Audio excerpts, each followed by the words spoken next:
Kota Surabaya adalah ibu kota Provinsi Jawa Timur, Indonesia sekaligus menjadi kota metropolitan terbesar di provinsi tersebut.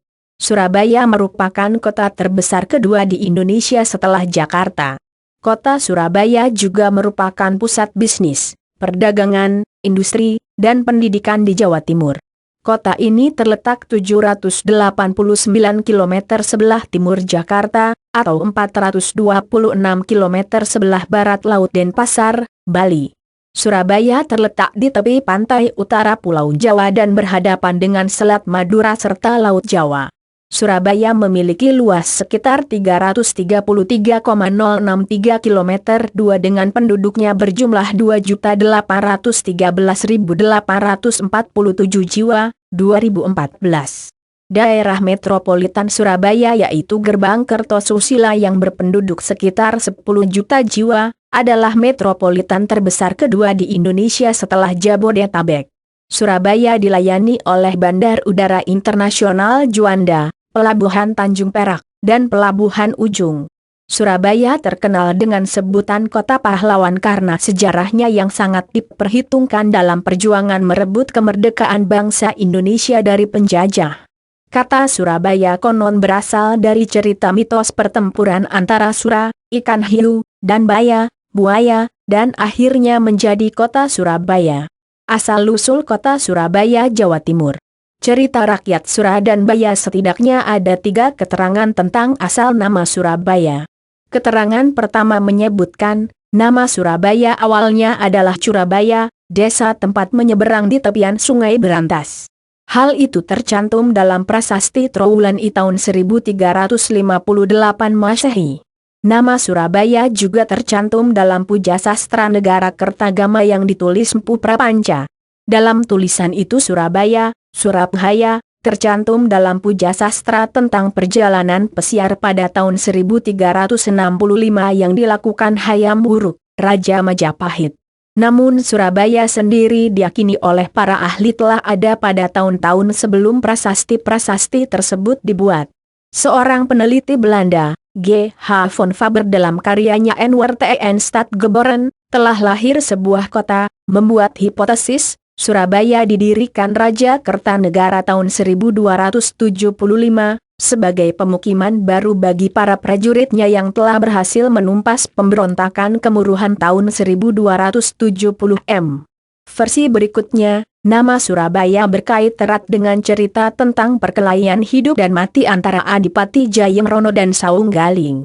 Konon, setelah mengalahkan tentara Tartar, Mongol, Raden Wijaya yang merupakan raja pertama Majapahit, mendirikan keraton di Ujung Galuh, sekarang kawasan Pelabuhan Tanjung Perak, dan menempatkan Adipati Jayengrono untuk memimpin daerah itu.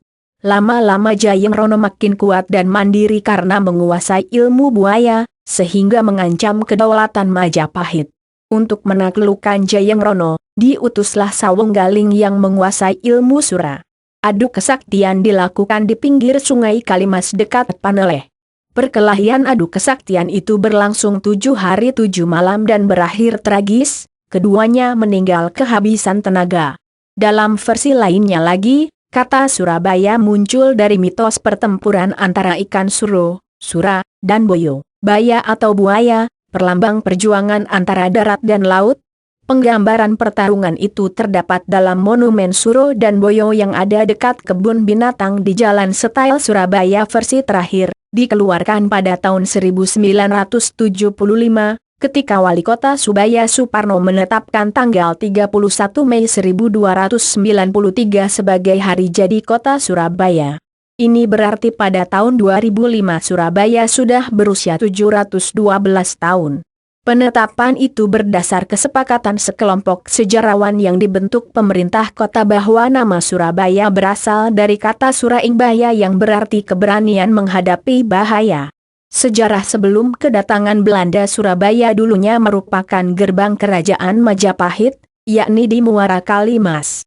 Bahkan hari jadi kota Surabaya ditetapkan sebagai tanggal 31 Mei 1293. Hari itu sebenarnya merupakan hari kemenangan pasukan Majapahit yang dipimpin Raden Wijaya terhadap pasukan kerajaan Mongol utusan Kubilai Han.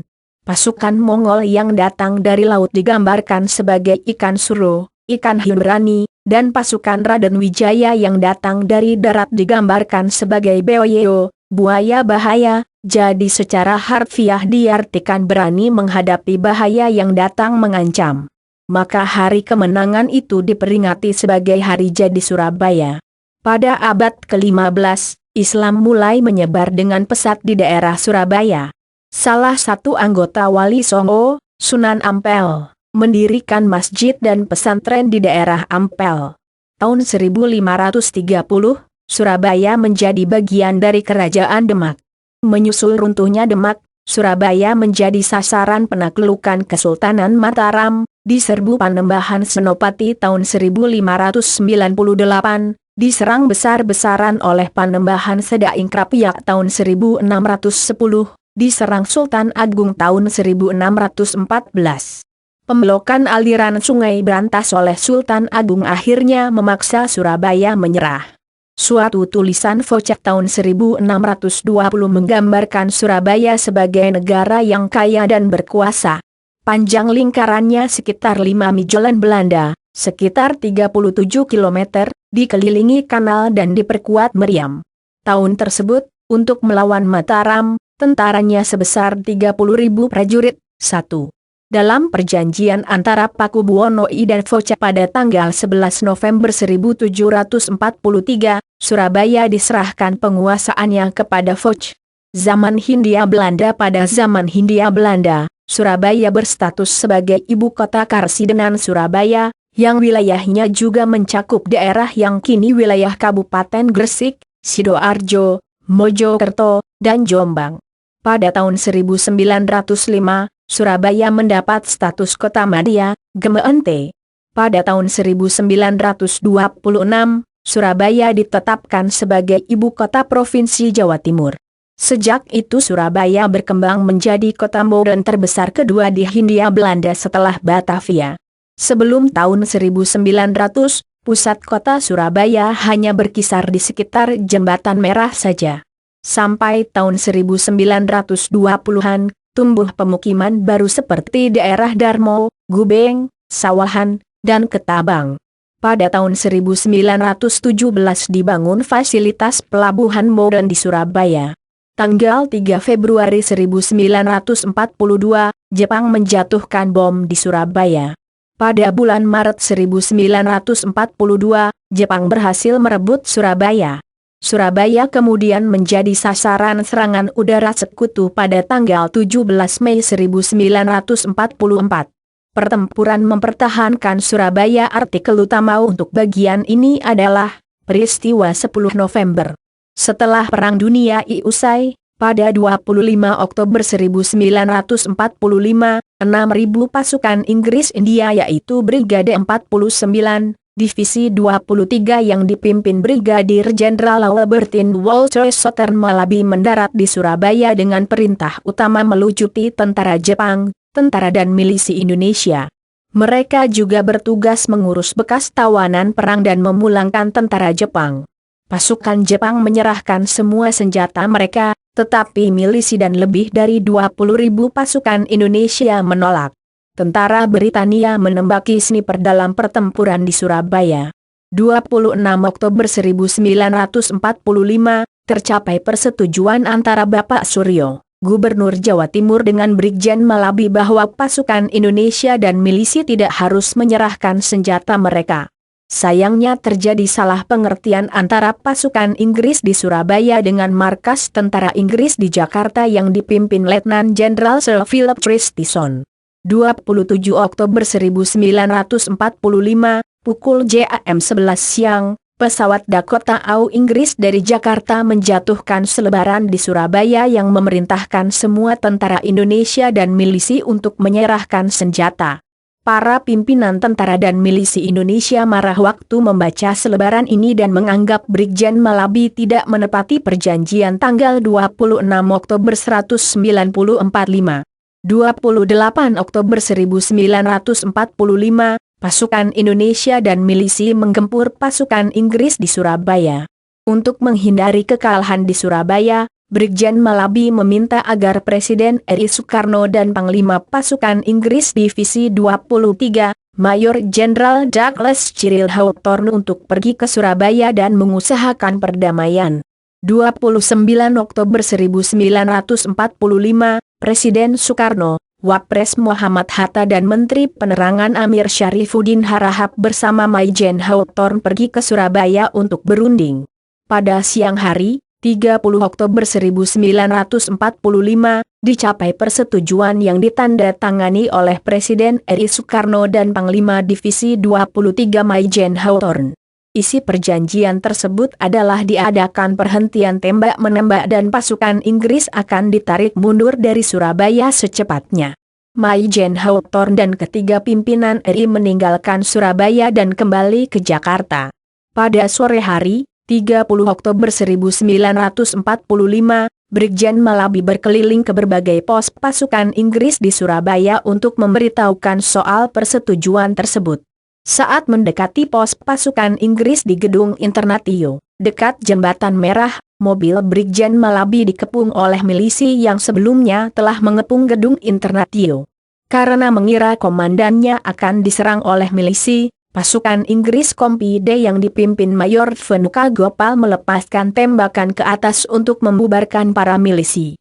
Para milisi mengira mereka diserang ditembaki tentara Inggris dari dalam Gedung Internatio dan balas menembak. Seorang perwira Inggris, Kapten R.C.